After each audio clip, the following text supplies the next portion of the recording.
ನಮಸ್ಕಾರ. ಈ ಕುಂಡ್ಲಿ ಆ, ನನಗೆ ಬಹಳ ಬೇಕಾದವ್ರದ್ದು. ಇವರ ಕುಂಡ್ಲಿಯಲ್ಲಿ ಯಾವಾಗಲೂ ಬಹಳ ಅದೃಷ್ಟ ವಂಚಿತರಾಗಿರ್ತೀವಿ, ಅದೃಷ್ಟ ವಂಚಿತರಾಗಿರ್ತೀವಿ ಅಂತ ಒಂದು ಬಹಳ ಕೊರಗು ಇದೆ. ಯಾಕೆ ಅದೃಷ್ಟ ವಂಚಿತರಾಗಿರ್ತಾರೆ ಅನ್ನೋದನ್ನ ಸ್ವಲ್ಪ ನೋಡಲಿಕ್ಕೆ ಇಷ್ಟಪಡೋಣ. ಅದೃಷ್ಟ ವಂಚನೆ ಯಾಕಾಗ್ತಾ ಇದೆ ಅನ್ನೋದನ್ನ ನಾನು ಇದನ್ನ ಬಹಳ ದಿನದಿಂದ ಈ ಕುಂಡ್ಲಿ ನೋಡಿ ಒಂದು ವಿಡಿಯೋ ಮಾಡೋಣ ಅಂತ ಅಂದ್ಕೊಂಡಿದ್ದೆ. ನನ್ನ ನಕ್ಷತ್ರ ನಾಡಿ ಸ್ನೇಹಿತರೆ, ನೀವು ಸಹಿತ ಈ ಕುಂಡ್ಲಿ ನೋಡಿ ನಾನು ನೋಡಿದ್ದು ಸರಿ ಇದೆಯೋ ತಪ್ಪಿದೆಯೋ, ಏನು ಮಿಸ್ಟೇಕ್ ಇರ್ಬೋದು, ಸ್ವಲ್ಪ ದಯವಿಟ್ಟು ನನಗೆ ತಿಳಿಸ್ಕೊಡಿ. ಈಗ ಇಲ್ಲಿ ನೋಡಿದಿರಲ್ಲ, ಲಗ್ನ ಬದ್ದು ಕನ್ಯಾ ಲಗ್ನ 5 ಡಿಗ್ರಿ 22 ನಿಮಿಷದಿಂದ ಸ್ಟಾರ್ಟ್ ಆಗಿದೆ. ಆಮೇಲೆ 4ನೇ ಮನೆಯಲ್ಲಿ Shani, 4th house Shani 25 degree 11 ನಿಮಿಷದಲ್ಲಿದೆ. 5ನೇ ಮನೆಯಲ್ಲಿ ರಾಹು 11 ಡಿಗ್ರಿ 35 ನಿಮಿಷ. ಈಗ ಆಮೇಲೆ 6ನೇ ಮನೆಯಲ್ಲಿ 5ನೇ ಮನೆಯಲ್ಲಿ ರಾಹು, ಆಮೇಲೆ 6ನೇ ಮನೆ ಕುಂಭದಲ್ಲಿ ಏನೂ ಇಲ್ಲ. 7ನೇ ಮನೆಯಲ್ಲಿ ಚಂದ್ರ ಇದೆ. 7ನೇ ಮನೆಯಲ್ಲಿ ಚಂದ್ರ ಇರೋದು ಏನಂತ ಹೇಳುತ್ತೆ, 7ನೇ ಚಂದ್ರನ ಒಪ್ಪಿಗೆ ಇದ್ರೇನೆ ಮದುವೆ ಅಥವಾ ಇನ್ನೊಂದು ಏನಾದರೂ ಒಂದು ಪಡೀಲಿಕ್ಕೆ 7 ಚಂದ್ರ ಬೇಕೇ ಬೇಕು. ಆದರೆ ಚಂದ್ರ ಏನಾಗಿದೆ, 2 ಡಿಗ್ರಿ 29 ನಿಮಿಷ ಇದೆ. ಒಂದ್ಸಲ ಗುರೂಜಿ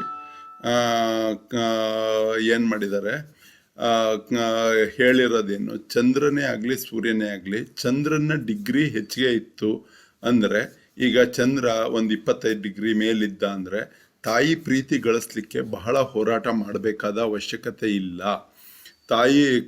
ಸೂರ್ಯನ ಡಿಗ್ರಿ 25 ಮೇಲಿತ್ತು ಅಥವಾ ಸೂರ್ಯನ ಡಿಗ್ರಿ ಹೆಚ್ಚಿಗೆ ಇತ್ತು. ಈಗ ಇಲ್ಲಿ ನೋಡಿ 12ನೇ ಮನೆಯಲ್ಲಿ ಸೂರ್ಯ ಇದೆ. ಸೂರ್ಯ 12ನೇ ಡಿಗ್ರಿ ಇದರಲ್ಲಿ 19 ಡಿಗ್ರಿಯಲ್ಲಿದೆ. ಅಂದರೆ ಇವರಿಗೆ, ಈಗ ಕುಂಡ್ಲಿಯವರಿಗೆ ತಂದೆಯ ಪ್ರೀತಿ ಪಡೀಲಿಕ್ಕೆ, ಇವರು ತಂದೆ ಪ್ರೀತಿ ಯಾವಾಗಲೂ ಇವ್ರ ಮೇಲೆ ಇದ್ದೇ ಇರ್ತದೆ. ಅದು ತಂದೆ ಪ್ರೀತಿ. ಇವರು ಆ ತಂದೆ ಪ್ರೀತಿ ಪಡೀಲಿಕ್ಕೆ ಹೋರಾಟ ಮಾಡೋ ಅವಶ್ಯಕತೆ ಇರೋದಿಲ್ಲ. ಅದು ಈ ಒಂದು ಸೂಚನೆ. ಆಮೇಲೆ ಇಲ್ಲಿ 2 ಡಿಗ್ರಿ 29 ನಿಮಿಷ ಇದ್ದು 7ನೇ ಮನೆಯಲ್ಲಿ ಚಂದ್ರ ಕೂತ್ಕೊಂಡಾಗ ಅಲ್ಲೇನಾಗುತ್ತೆ, ಚಂದ್ರ ಕಡಿಮೆ ಡಿಗ್ರಿಯಲ್ಲಿ ಇರ್ತಾನೆ. ಚಂದ್ರ ಇಲ್ಲಿ ಇವ್ರದ್ದು ಪೂರ್ವ ಭಾದ್ರ ನಕ್ಷತ್ರದಲ್ಲಿ ಚಂದ್ರ ಇದ್ದಾನೆ, ಅಂದರೆ ಗುರುವಿನ ನಕ್ಷತ್ರದಲ್ಲಿ ಚಂದ್ರ ಇದ್ದಾನೆ. ಆಮೇಲೆ ಗುರು ಯಾವ ನಕ್ಷತ್ರದಲ್ಲಿದ್ದಾನೆ, ಗುರು 10 ಡಿಗ್ರಿಯಲ್ಲಿದ್ದಾನೆ. 10 ಡಿಗ್ರಿಯಲ್ಲಿ ಇದ್ದು ಯಾರ ನಕ್ಷತ್ರದಲ್ಲಿದ್ದಾನೆ, ಗುರು ಬಂದು ಪುಷ್ಯದಲ್ಲಿದ್ದಾನೆ. ಅಂದರೆ ಗುರು ಶನಿಯ ನಕ್ಷತ್ರದಲ್ಲಿದ್ದಾನೆ, 10 ಡಿಗ್ರಿಯಲ್ಲಿದ್ದಾನೆ. ಆಮೇಲೆ ಮರ್ಕ್ಯುರಿ ಏನಾಗಿದೆ, ರೆಟ್ರೋಗ್ರೇಡೆಡ್ ಆಗಿದೆ ಮತ್ತು ಕಂಬಸ್ಟೆಡ್ ಆಗಿದೆ. ರೆಟ್ರೋಗ್ರೇಡೆಡ್ ಮರ್ಕ್ಯುರಿ ರೆಟ್ರೋಗ್ರೇಡೆಡ್ ಅಂದರೆ ಲಗ್ನಾಧಿಪತಿ ರೆಟ್ರೋಗ್ರೇಡೆಡ್ ಆದರೆ ಏನಾಗುತ್ತೆ, ಒಂದನೇದಾಗಿ ಮರ್ಕ್ಯುರಿ ರೆಟ್ರೋಗ್ರೇಡೆಡ್ ಆದರೆ ಹಳೆ ಕ್ಯಾಸೆಟ್ಟು ಅನ್ನಂಗೆ, ಅಂದರೆ ಹೇಳಿದ್ದೇ ಹೇಳ್ತಾರೆ, ಹಳೆ ಜೀವನದಲ್ಲೇ ಬದುಕಿರ್ತಾರೆ. ಹೊಸದ್ರ ಕಡೆಗೆ ಲಕ್ಷ್ಯ ಕಡಿಮೆ ಇರುತ್ತೆ. ಅದು ಮರ್ಕ್ಯುರಿ ರೆಟ್ರೋಗ್ರೇಡೆಡ್. ಇವತ್ತಿನ ಸಲುವಾಗಿ ಬದುಕೋದಿಲ್ಲ, ನಿನ್ನೆ ಸಲುವಾಗಿ ಬದುಕ್ತಾ ಇರ್ತಾರೆ. ಅಂದರೆ ನಾಳೆ ಬದುಕೋಬೇಕಾದ್ರೂ ನಾಳೆ ಅನ್ನೋದು ನಾಡಿದ್ದಕ್ಕೆ ನಿನ್ನೆ ಆಗುತ್ತೆ, ನಾಳೆ ಅನ್ನೋದು ನಾಡಿದ್ದಕ್ಕೆ ನಿನ್ನೆ ಆಗುತ್ತೆ. ನಿನ್ನೆ ಏನಾಗುತ್ತೆ ಅನ್ನೋದು ಅಂದರೆ ತಮ್ಮ ಹೆಜ್ಜೆಯನ್ನ ತಾವು ಪರಿಪಾಲಿಸ್ಲಿಕ್ಕೆ ಬಹಳ ವಿಚಾರ ಮಾಡ್ತಾರೆ. ಅದು ಮರ್ಕ್ಯುರಿ ರೆಟ್ರೋಗ್ರೇಡೆಡ್ ಆಗಿದ್ರೆ. ಅದೇ ಮರ್ಕ್ಯುರಿ ಕಂಬಸ್ಟ್ ಆಗಿದ್ರೆ, ಸಿ ಅಂತ ಇದೆಯಲ್ಲ, MER, ಮರ್ಕ್ಯುರಿ ಪಕ್ಕಕ್ಕೆ ಸಿ ಇದ್ರೆ, ಕಂಬಸ್ಟೆಡ್ ಆಗಿದ್ರೆ ಅದು ಸೂರ್ಯನ ಹತ್ರ ಬಹಳ ಹತ್ತಿರದಲ್ಲಿರುತ್ತೆ. ಅದೇನಾಗುತ್ತೆ ಅಂದರೆ ಅದು 2 ಥರದಿಂದ ವರ್ಕೌಟ್ ಆಗುತ್ತೆ. ಒಂದು, ಅವರು ಲಾಜಿಕ್ನ ಸ್ವಲ್ಪ ಉಪಯೋಗಿಸೋದು ಕಡಿಮೆ, ಬುದ್ಧಿವಂತಿಕೆಯನ್ನು ಉಪಯೋಗಿಸೋದು ಕಡಿಮೆ ಅನ್ನೋದು ಕಂಬಸ್ಟಲ್ಲಿ ತೋರಿಸುತ್ತೆ. ಬಟ್ ಅದು ಸೂರ್ಯನ ಹತ್ರ ಇರೋದ್ರಿಂದ ಏನಾಗುತ್ತೆ, ಬುಧ ಆದಿತ್ಯ ಯೋಗ ಬಹಳ ಚೆನ್ನಾಗಿ ವರ್ಕ್ ಆಗುತ್ತೆ. ಆಮೇಲೆ ಇವರಿಗೆ ಸ್ಯಾಟರ್ನ್ ರೆಟ್ರೋಗ್ರೇಡೆಡ್ ಇದೆ ಅಂತಂದರೆ ಏನಾಗುತ್ತೆ, ಶನಿಯ ಫಲ ಬೇಗನೆ ಇವರಿಗೆ ಸಿಗುತ್ತೆ. ಅಂದರೆ ಭುಕ್ತಿಯಲ್ಲಿ, ಅಂತರ್ಭುಕ್ತಿಯಲ್ಲಿ ಅಥವಾ ದಶಾದಲ್ಲಿ ಶನಿ ದಶ ಬಂದು ಶನಿ ದಶದಲ್ಲಿ ಏನೇ ಆದರೂ ಚೆನ್ನಾಗಿ ವರ್ಕೌಟ್ ಆಗ್ತಾ ಇದ್ದಂಗೆ ಇರುತ್ತೆ ಶನಿ. ಶನಿ ಯಾವ ನಕ್ಷತ್ರದಲ್ಲಿದ್ದಾನೆ, ಶುಕ್ರನ ನಕ್ಷತ್ರದಲ್ಲಿದ್ದಾನೆ, ಪೂರ್ವಾಷಾಢ ನಕ್ಷತ್ರದಲ್ಲಿದೆ. ಆಮೇಲೆ ಗುರು ಶನಿದ ನಕ್ಷತ್ರದಲ್ಲಿದೆ, ಶುಕ್ರ ಮಘ ನಕ್ಷತ್ರದಲ್ಲಿದೆ, ಅಶ್ವಿನಿ ಮಖ ಮೂಲ ಅಂದರೆ ಕೇತುವಿನ ನಕ್ಷತ್ರದಲ್ಲಿ ಶುಕ್ರ ಇದೆ. ಆಮೇಲೆ ಕೇತು ಯಾವ ನಕ್ಷತ್ರದಲ್ಲಿದೆ? ಕೇತು ಶನಿ ನಕ್ಷತ್ರದಲ್ಲಿದೆ. ರಾಹು ಯಾವ ನಕ್ಷತ್ರದಲ್ಲಿದೆ? ರಾಹು ಚಂದ್ರನ ನಕ್ಷತ್ರದಲ್ಲಿದೆ. ಸೊ ಈಗ ಒಂದು ಜನರಲ್ ಆಗಿ ಸೂರ್ಯ ಪೂರ್ವ ಫಾಲ್ಗುಣ ನಕ್ಷತ್ರದಲ್ಲಿ ಸೂರ್ಯ ಇದ್ದಾನೆ. ಅಂದರೆ ಪೂರ್ವ ಫಾಲ್ಗುಣಿ ಅಂದರೆ ಯಾರ್ದು? ಶುಕ್ರನ ಪೂರ್ವ ಫಾಲ್ಗುಣಿ ಅಂದರೆ ಶುಕ್ರನ ನಕ್ಷತ್ರ. ಆಮೇಲೆ ಚಂದ್ರ ಇದ್ದಿದ್ದು ಗುರುವಿನ ನಕ್ಷತ್ರದಲ್ಲಿದೆ. ಈಗ ಬೇಸಿಕಲಿ ಚಂದ್ರ ಗುರುವಿನ ನಕ್ಷತ್ರದಲ್ಲಿದ್ದಾನೆ, ಗುರು ಚಂದ್ರನ ಮನೆಯಲ್ಲಿದ್ದಾನೆ. ಬಟ್ ಗುರು ಯಾವ ನಕ್ಷತ್ರದಲ್ಲಿದ್ದಾನೆ? ಪುಷ್ಯ ನಕ್ಷತ್ರದಲ್ಲಿದ್ದಾನೆ. ಈಗ ಇವರ ದಶ ನಡೀತಾ ಇರೋದು ಯಾವ ದಶ ನಡೀತಾ ಇದೆ ಅಂದರೆ ಇವರಿಗೆ ಬುಧನ ದಶ ನಡೀತಾ ಇದೆ. ಬುಧ ಪೂರ್ವ ಫಾಲ್ಗುಣಿ ಅಂದರೆ ಶುಕ್ರನ ನಕ್ಷತ್ರದಲ್ಲಿದ್ದಾನೆ. ಈಗ ನಾವು ಈಗ ಇದನ್ನ ಎಲ್ಲಿ ಚಂದ್ರ ಪೂರ್ವ ಭಾದ್ರದಲ್ಲಿ ಬಂದರೆ ಪೂರ್ವ ಭಾದ್ರದಿಂದ ಈಗ ಬುಧ ಪೂರ್ವ ಭಾದ್ರ ಅಂದರೆ ಗುರುವಿನಿಂದ ಶುಕ್ರ ಎಷ್ಟು ದೂರದಲ್ಲಿದ್ದಾನೆ ಅಂತ ಕನ್ಸಿಡರ್ ಮಾಡಿದ್ರೆ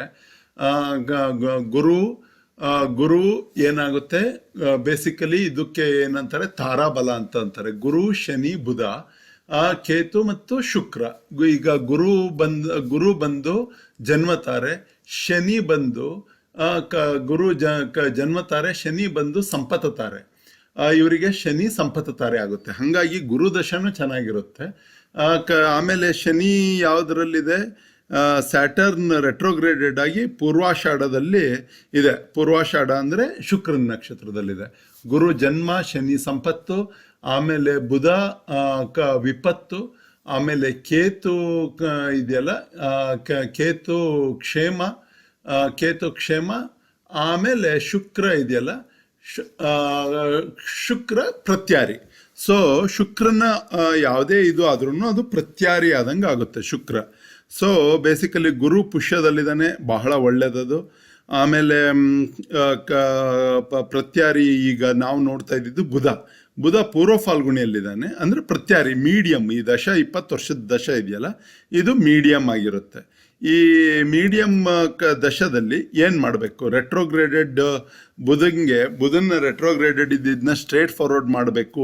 ಹಳೆ ಕಾಲದಲ್ಲೇ ಬದುಕಬಾರ್ದು, ಹೊಸ ಜೀವನದಲ್ಲಿ ಬದುಕಬೇಕು ಅಂದರೆ ಸಣ್ಣ ಮಕ್ಕಳಿಗೆ ಅಥವಾ 9 ವರ್ಷದ ಒಳಗಿನ ಮಕ್ಕಳಿಗೆ, ಹೆಣ್ಣುಮಕ್ಕಳಿಗೆ ಸ್ವೀಟ್ಸ್ ಕೊಡೋದು, ಬಟ್ಟೆ ಕೊಡಿಸೋದು, ಸಣ್ಣ ಹೆಣ್ಮಕ್ಳಿಗೆ ಚೆನ್ನಾಗಿ ನೋಡ್ಕೊಳ್ತಾ ಇರೋದು.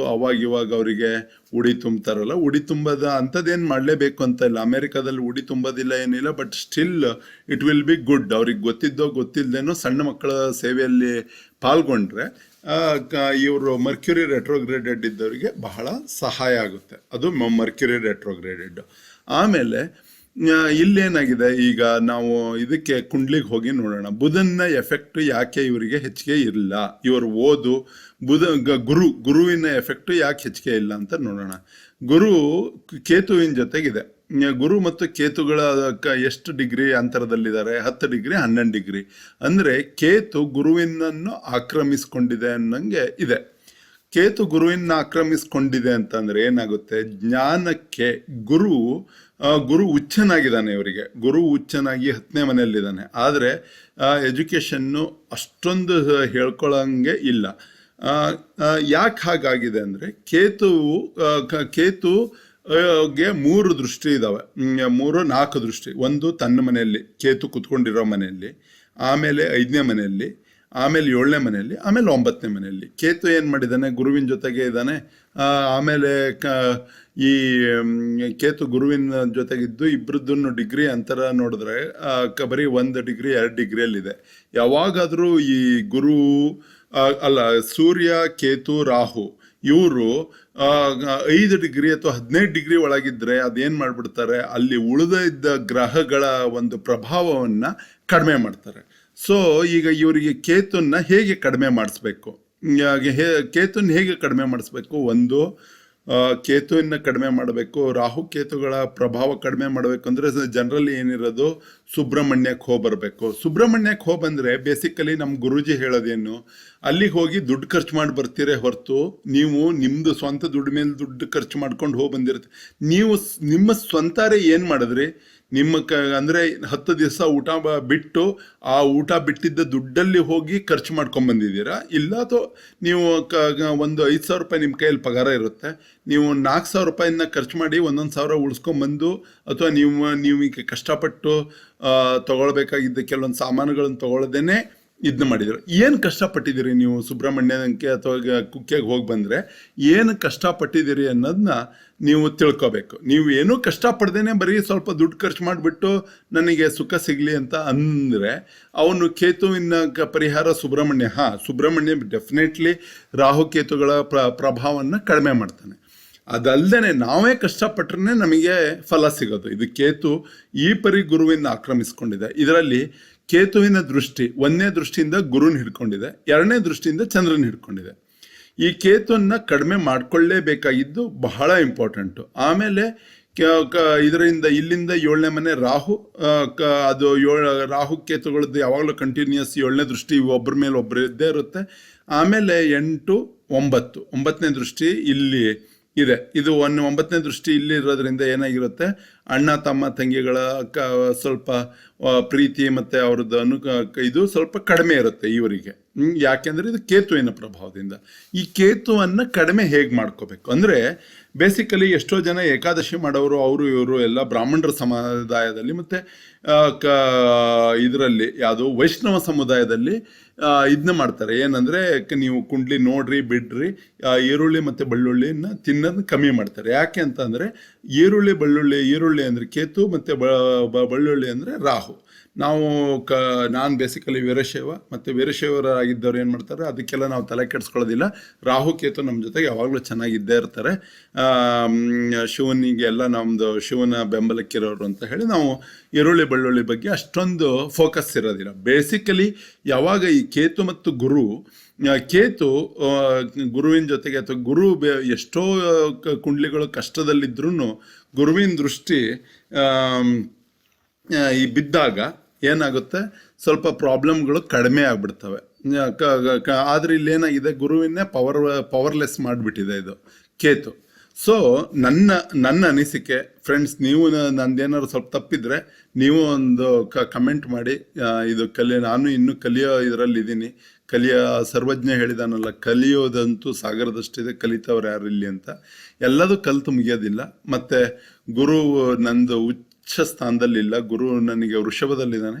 ಸೊ ಗುರುವಿನ ಪ್ರೀತಿ ಇರಲಿ. ಇವರಿಗೆ ಗುರು ಹುಚ್ಚನಾಗಿದ್ದಾನೆ. ಸೊ ಈ ಗುರು ಉಚ್ಚತನವನ್ನು ಉಳಿಸ್ಕೊಳ್ಬೇಕು ಅಂದರೆ ಏನು ಮಾಡಬೇಕು ಅನ್ನೋದು ನನ್ನ ಒಂದು ಪ್ರಯತ್ನ. ಇಲ್ಲಿ ಕೇತುವನ್ನು ಸ್ವಲ್ಪ ಕೇತುವನ್ನು ಸ್ಟ್ರೇಟ್ ಮಾಡಬೇಕು. ಯಾಕೆಂದರೆ ಕೇತು ಈಸ್ ಆಲ್ವೇಸ್ ರೆಟ್ರೋಗ್ರೇಡೆಡ್ ಅಲ್ವಾ. ಕೇತುವನ್ನು ಸ್ಟ್ರೇಟ್ ಮಾಡಿದ್ರೆ 2 ಥರದಿಂದ ಪ್ರಯೋಜನ ಇದೆ. ಒಂದು, ಗುರು ಫ್ರೀ ಆಗ್ತಾನೆ, ಆಮೇಲೆ ಚಂದ್ರ ಫ್ರೀ ಆಗ್ತಾನೆ. ಇವರ ತಾಯಿ ಇವರಿಗೆ ವಕ್ರವಾಗಿ ನೋಡೋದನ್ನ ತಪ್ಪಿಸ್ತಾಳೆ. ತಾಯಿಯ ಕೇತುವಿನ ಹಿಡಿತದಿಂದ ತಾಯಿ ಮುಕ್ತಗೊಳ್ಳುತ್ತೆ. ಇದು ಕೇತು 5ನೇ ದೃಷ್ಟಿಯಿಂದ ನೋಡ್ತಾ ಇರ್ತಾನೆ.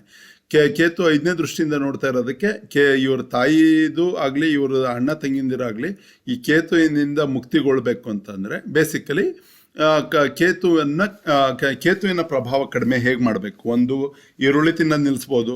ಇಲ್ಲ, ಇಡ್ಲಿ ತಗೊಂಡು ಅವ್ರ ತೂಕದ ಎಷ್ಟಿರುತ್ತೆ ಅಷ್ಟರ ಇದರಲ್ಲಿ, ಈಗ ಒಂದು 45 kg 50 kg ಇದ್ದಾರೆ ಅಂತಂದರೆ ಯಾವಾಗಾದರೂ ಅಂದರೆ ಮಂಗಳವಾರ ದಿವಸ ಆಗಲಿ, ಅಂದರೆ ಮಹಾಗಣಪತಿ ದಿವಸ ಆಗಲಿ, ಸಂಜೆ ಸೂರ್ಯಾಸ್ತಕ್ಕಿಂತ 1 hour ಮೊದಲು ನೀರಲ್ಲಿ ಒಂದು ಅರ್ಧ kgನೋ ಎಷ್ಟೋ ಬಿಟ್ಕೊಂಡು, ಅಂದರೆ 20 ಸಲ ಮಾಡಬೇಕು ಅಥವಾ 21 ಸಲ ಮಾಡಬೇಕು ಅಂದರೆ, ಈಗ 50 kg ಇದ್ದವ್ರು ಏನು ಮಾಡ್ಬೋದು, 10 kgನ 5 ಸಲ ಬಿಟ್ಬಿಡ್ಬೋದು. ಒಂದು, ಇಲ್ಲ ಒಂದೇ 5 ಸಲನೇ ಬಿಟ್ಬಿಟ್ಟು ಒಂದೇ ಸಲಿಗೆ ನಾನು ಮುಗಿಸ್ಬಿಡ್ತೀನಿ, ಪದೇ ರಗಳೆ ಯಾಕೆ, ಈ ಒಂದು ಮನೋಭಾವನೆ ಇಟ್ಕೊಳ್ಳಿಕ್ಕೆ ಹೋಗಬಾರ್ದು. ಓಕೆ, ನನಗೆ ಕೇತು ನನ್ನ ಗುರುವನ್ನು ಮತ್ತು ನನ್ನ ಚಂದ್ರ ನನ್ನ ಮನಸ್ಸು ಕಾರಕ, ನನ್ನ ತಾಯಿ, ನನ್ನ ಅಣ್ಣ ತಮ್ಮಂದಿರು ಇವ್ರುಗಳ ಮೇಲೆ ನನ್ನ ಜ್ಞಾನದ ಮೇಲೆ ಕೇತುವಿನ ಒಂದು ಪ್ರಭಾವ ಇದೆ. ಆ ಕೇತುವಿನ ಪ್ರಭಾವವನ್ನು ನಾನು ಕಡಿಮೆ ಮಾಡಿಸ್ಕೋಬೇಕು ಅಂದರೆ ಇದು ಏನಿಲ್ಲ, ಕೇತು ಏನು ಇಂಡಿಕೇಟ್ ಮಾಡ್ತಾ ಇದ್ದಾನೆ, ನೀನು ಗಣಪತಿಯ ಆರಾಧನೆ ಮಾಡು, ಮಹಾಗಣಪತಿಯ ಆರಾಧನೆ ಮಾಡು, ಸುಬ್ರಹ್ಮಣ್ಯನ ಆರಾಧನೆ ಮಾಡು ಅಂತ. ಅಂದರೆ ಬರೀ ದೇವಸ್ಥಾನಕ್ಕೆ ಹೋಗಿ ಬಂದುಬಿಟ್ಟೆ ಅಂದರೆ ಅಲ್ಲಿ ಮುಗಿಯೋದಿಲ್ಲ. ಗಣಪತಿ ಹತ್ರ ಕೇಳ್ಕೋಬೇಕು, ಏ ವಿಘ್ನ ನಿವಾರಕ, ಏ ಮಂಗಳಮೂರ್ತಿ ವಿಘ್ನಹರ, ದುರಿತ ನಾಶನ ಕೃಪಾಕರ. ನನ್ನ ಫೇವ್ರೇಟ್ ಮಂತ್ರ ಇದು. ಮಂಗಳಮೂರ್ತಿ ವಿಘ್ನಹರ, ದುರಿತನಾಶನ ಕೃಪಾಕರ. ಈ ಮಂತ್ರನಾದ್ರೂ ಹೇಳ್ಕೊಳ್ಳಿ.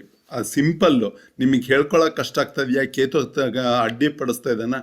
ಓಂ ಗಮ್ ಗಣಪತಯೇ ನಮಃ 108 ಸಲ ದಿವಸ ಅನ್ನೋರು ಹೇಳ್ಕೊಳ್ಳಿ. ಬೆಳಗ್ಗೆ ಎದ್ಕೊಳ್ಳೆ ಓಂ ಗಮ್ ಗಣಪತಿಯೇ ನಮಃ. ಮಹಾಗಣಪತಿ ನನಗೆ ಎಲ್ಲ ವಿಘ್ನಗಳನ್ನು ನಿವಾರಣೆ ಮಾಡು, ನನ್ನ ಜ್ಞಾನಕ್ಕೆ, ನನ್ನ ಮನಸ್ಸಿಗೆ, ನನಗೆ ಕವಿದಿರುವ ತೊಂದರೆಗಳನ್ನು ನಿವಾರಣೆ ಮಾಡು ಅಂತ ಹೇಳ್ಕೊಂಡು ಆ ಮಹಾಗಣಪತಿ ಹತ್ರ ಕೇಳ್ಕೊಬೋದು. ಇಲ್ಲ ಈಗ ಸುಬ್ರಹ್ಮಣ್ಯ ಅಂದರೆ ಏನು, ಎಷ್ಟೋ ಜನಕ್ಕೆ ಸುಬ್ರಹ್ಮಣ್ಯ ಅಂದರೆ ಏನು ಅನ್ನೋದೇ ಗೊತ್ತಿರೋದಿಲ್ಲ. ಸುಬ್ರಹ್ಮಣ್ಯ ಅಂದರೆ ಮಹಾಗಣಪತಿಯ ಬ್ರದರ್, ಅಣ್ಣನೋ ತಮ್ಮನೇ ಅನ್ಕೊಳ್ಳೋಣ. ಅವನು ಏನು ಮಾಡ್ತಾನೆ ಅಂದರೆ ಮಹಾಗಣಪತಿ ಈ ಸರ್ಪಗಳ ರಾಜ, ಆಮೇಲೆ ಈ ಸುಬ್ರಹ್ಮಣ್ಯದಲ್ಲಿ, ಕುಕ್ಕೆ ಸುಬ್ರಹ್ಮಣ್ಯದಲ್ಲಿ ಅಥವಾ ಘಾಟಿ ಸುಬ್ರಹ್ಮಣ್ಯದಲ್ಲಿ ಆ ಸರ್ಪಗಳಿಗೆ ಅಧಿದೇವತೆ ಪ್ರತ್ಯಾಧಿದೇವತೆ ಆಗಿರೋ ಸುಬ್ರಹ್ಮಣ್ಯನ ಅಲ್ಲಿ ಹೋಗಿ ನಾವು ಸೇವೆ ಸಲ್ಲಿಸಿದ್ರೇ ಅವನು ದೇವರು ಸರ್ವಂತರ್ಯಾಮಿಯನ್ನು ತಿಳ್ಕೊಂಡಿರ್ಬೇಕು. ಅಮೇರಿಕಾದಲ್ಲಿ ನಮ್ಮ ಗುರೂಜಿ ಹೇಳೋದಿಷ್ಟೇ, ಅಮೇರಿಕಾದಲ್ಲಿ ಯಾರು ಲಕ್ಷ್ಮೀ ಪೂಜೆ ಮಾಡ್ತಾರೆ, ಅಮೇರಿಕಾದಲ್ಲಿ ಯಾರು ಇದನ್ನ ಪೂಜೆ ಮಾಡ್ತಾರೆ, ಅವ್ರು ಏನೂ ಮಾಡಿರೋದಿಲ್ಲ, ಆದ್ರೆ ಅವ್ರಿಗೆಲ್ಲ ಫಲ ಹೇಗೆ ಸಿಗುತ್ತೆ ಅಂದರೆ ಅವ್ರು ಗೊತ್ತಿಲ್ಲದೇನೋ ಆ ಒಂದು ದೇವತೆಗಳಿಗೆ ಸಂಪ್ರೀತಗೊಳ್ಳುವ ಕೆಲಸಗಳನ್ನು ಮಾಡಿರ್ತಾರೆ. ಸೊ ಆ ಒಂದು ಸಂಪ್ರೀತಗೊಳ್ಳೋ ಕೆಲಸನ ಮಾಡಬೇಕು. ಆ ಸಂಪ್ರೀತಗೊಳ್ಳೋ ಕೆಲಸ, ಗಣಪತಿ ಸಂಪ್ರೀತ ಹೇಗಾಗ್ತಾನೆ ಅಥವಾ ಸುಬ್ರಹ್ಮಣ್ಯ ಸಂಪ್ರೀತ ಹೇಗಾಗ್ತಾನೆ, ಯಾವ ಕಾರ್ಯಗಳಿಂದ ಆಗ್ತಾನೆ, ಯಾವ ವಸ್ತುಗಳನ್ನು ಸೇವಿಸೋದ್ರಿಂದ ಆಗ್ತಾನೆ, ಯಾವ ವಸ್ತುಗಳನ್ನು ಸೇವಿಸದೇ ಇರೋದ್ರಿಂದ ಆಗ್ತಾನೆ, ಇವುಗಳನ್ನೆಲ್ಲ ನೋಡಿಕೊಂಡು ಬೇಸಿಕಲಿ ಅವುಗಳನ್ನು ಪಡ್ಕೋಬೇಕು. ನಾನು ಇವ್ರಿಗೆ ಏನು ಹೇಳ್ತಾ ಇರೋದು ಅಂದರೆ, ನೀವು ಈರುಳ್ಳಿ ಸೇವನೆ ಕಮ್ಮಿ ಮಾಡಿ, ಬೆಳ್ಳುಳ್ಳಿ ತೊಗೋಬೋದು, ಈರುಳ್ಳಿನ ಕಚ್ಚಾ ಈರುಳ್ಳಿಯನ್ನು ಡೈರೆಕ್ಟಾಗಿ ತಿನ್ನೋದನ್ನ ಕಡಿಮೆ ಮಾಡಿ, ಅದನ್ನ ಕಡಿಮೆ ಮಾಡಿ ಒಂದು 15 ದಿವಸ ಅನುಸರಿಸ್ಕೊಂಡು ನೋಡ್ರಿ. ನಿಮ್ಮ ಮನಸ್ಸು, ನಿಮ್ಮ ತಾಯಿ ನಿಮ್ಮ ಜೊತೆಗೆ ಹೇಗೆ ಬಿಹೇವ್ ಮಾಡ್ತಾರೆ, ಅವುಗಳು 15-20 ದಿವಸ, ಒಂದು ತಿಂಗಳು ನೋಡಿದ ಕೂಡಲೇ ಒಂದು ಐಡಿಯಾ ಬಂದ್ಬಿಡುತ್ತೆ. ಓಕೆ, ಇದು ವರ್ಕ್ ಆಗ್ತಾ ಇದೆ. ಈಗ ಯಾವಾಗಲೂ ಹೇಗೆ ಅಂದರೆ, ನಾವು ವರ್ಕ್ ಆಗೋ ಫಾರ್ಮುಲಾನ ಬಿಟ್ಕೊಡೋದಿಲ್ಲ. ಒಂದು ಸಲ ಹೊಸ ಫಾರ್ಮುಲಾ ಕಂಡುಹಿಡಿಬೇಕು ಅಂದರೆ ಬಹಳ ಹೋರಾಟ ಮಾಡಬೇಕಾಗುತ್ತೆ. ಆ ಫಾರ್ಮುಲಾ ಸಿಗೋವ್ರಿಗೂ ನಮಗೆ ಆ ಫಾರ್ಮುಲಕ್ಕಾಗಿ ಬೆನ್ನು ಹತ್ತೋದಿಲ್ಲ, ಅಯ್ಯೋ ಏನು ಮಾಡಿದ್ರು ಸಿಗೋದಿಲ್ಲ ಅನ್ನೋ ಒಂದು ಐಡಿಯಾದಲ್ಲಿ ಸುಮ್ಮನಾಗ್ಬಿಡ್ತೀವಿ. ಈ ಜೀವನ, ಈ ಜಾತಕ ಅಥವಾ ಭವಿಷ್ಯ ಅಂತ ಹೇಳೋದಲ್ಲ, ಇದು ಭವಿಷ್ಯ ಅನ್ನೋದು ಮುಂದಿಂದು ಹೇಳೋದು. ಅದು ರಾಶಿ ಭವಿಷ್ಯ ಸುಳ್ಳು ಅನ್ನೋದು ನಮ್ಮ ಗುರೂಜಿಯವ್ರು ಹೇಳ್ತಾ ಇರೋದು. ಇಲ್ಲಿ ಯಾವುದನ್ನು ಬಾರದು ಬಪ್ಪದು ತಪ್ಪದು, ಏನೇನು ಬರಬೇಕು ಅನ್ನೋದಿರುತ್ತಲ್ಲ, ಏನೇನು ಸರಿ ಹೋಗಬೇಕು ಅನ್ನೋದಿರುತ್ತಲ್ಲ, ಅದೆಲ್ಲ ಅದರಿಂದ ಆಗಿನೇ ಅದು ಸರಿ ಹೋಗಬೇಕು ಅಂತ ಇರುತ್ತೆ.